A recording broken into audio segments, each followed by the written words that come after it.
Let's talk about companies that are more susceptible to fraud, because there are certain characteristics of companies that will create atmospheres in which fraud is a greater risk.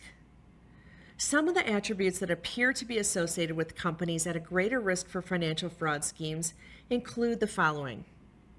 The first is an autocratic management style. So when executives act autonomously, they pose a particular risk, especially when individuals appear to exercise a great deal of control. Ideally, the executives and upper management of a company should provide a system of checks and balances for one another in conjunction with a strong board of directors. That would reduce the risk for fraud in a company.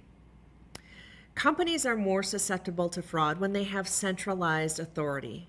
So much like the autocratic management style, when authority is reserved for top management and is not delegated to several levels below, this creates a risk because of the concentration of control and the ability to circumvent controls without oversight.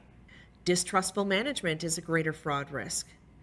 When management appears to not trust its subordinates, it creates an atmosphere that can cultivate negative attitudes, and that may lead to a greater risk of fraud.